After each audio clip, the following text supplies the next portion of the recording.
हंबीरराव मोहिते यांच्या कुटुंबातल्या स्त्रीचा विनयभंग केला आणि तो जर मंत्री तुमच्या मंत्रिमंडळात असेल त्यामुळे महाराष्ट्र कलंकित होतो आणि अशा कलंकित मंत्र्यांना संजय राठोडपासून सगळे आपण का मंत्रिमंडळात ठेवले आहे असा सवाल खासदार संजय राऊत यांनी पत्रकार परिषदेत केलाय। माणिक कोकाटे यांच्यावरती आरोप आहे। आज एक नवीन प्रकरण सातारचे जयकुमार गोरे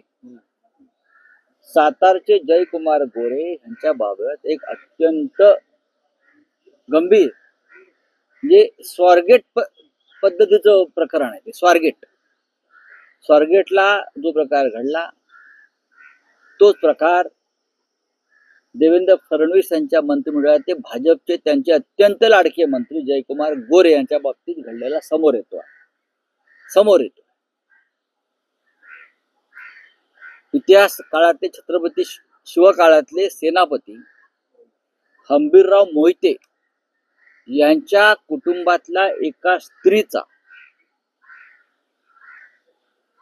सरसेनापती हंबीरराव मोहिते यांच्या कुटुंबातील एका स्त्रीचा या मंत्र्यानं कसा छळ आणि विनयभंग केलेला आहे या संदर्भातली माहिती समोर आली आणि ती महिला ती अबला पुढल्या काही दिवसामध्ये विधान भवनासमोर उपोषणाला बसते अशी ती बातमी।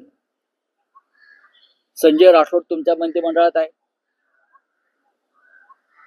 आता हे पात्र नवीन निर्माण झालं। फडणवीस साहेबांनी त्यांच्या मंत्रिमंडळाचे पत्ते पुन्हा एकदा पिसले पाहिजे। त्यांनी पुन्हा एकदा सर्व मंत्र्यांची झाडाझडती घेतली पाहिजे आणि ही सगळी जी रत्न आहेत ही किती रत्न आहेत 14 रत्न आहेत का अजून काय रत्न आहेत मला माहित नाही। ही सगळी रत्न त्यांनी एकदा तपासली पाहिजेत की कोणाचं नक्की काय आहे। जयकुमार गोरे यांच्या बाबतीत समोर आलेली माहिती अत्यंत गंभीर आहे। महाराष्ट्राला काळीमा फासणारी आहे। तुम्ही अबू आझमीच्या राजीनाम्याची काल मागणी केली पण अबू आझमी तुमचाच माणूस आहे। तो तुमच्या मदतीला धावला। त्याच पद्धतीचे गंभीर स्वरूपाचे आरोप फक्त औरंगजेबाची प्रतिष्ठा वाढवण्याचं वक्तव्य केल्यामुळे महाराष्ट्राचं कलंक लागत नाही तर हंबीरराव मोहिते यांच्या कुटुंबातल्या स्त्रीचा विनयभंग केला आणि तो मंत्री तुमच्या मंत्रिमंडळात असेल तर त्यामुळे हे महाराष्ट्र कलंकितच होतो आणि अशा कलंकित मंत्र्यांना मग संजय राठोड पासून सगळे आपण का बरं मंत्रिमंडळात ठेवलेलं आहे। मला आश्चर्य वाटतंय भारतीय जनता पक्षातल्या ज्या महिला मोर्चाच्या चिमण्या आहेत सगळ्या ते एरवी फडफडत असतात। मग आता काय झालं? आता त्यांचं फडफडणं कुठे गेलं?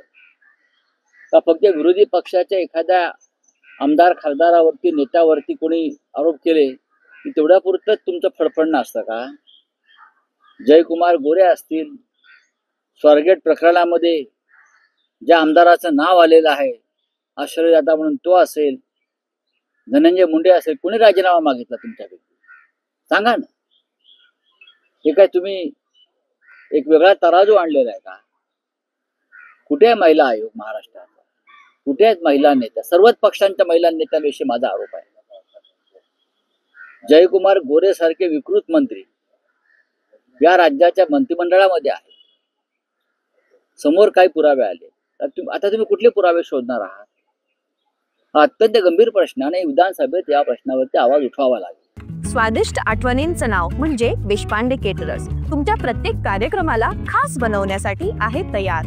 मग तो कार्यक्रम 50 लोकांचा असो किंवा 10,000 लोकांचा, पोट आणि दिल खुश ठेवणं ही आमची जबाबदारी।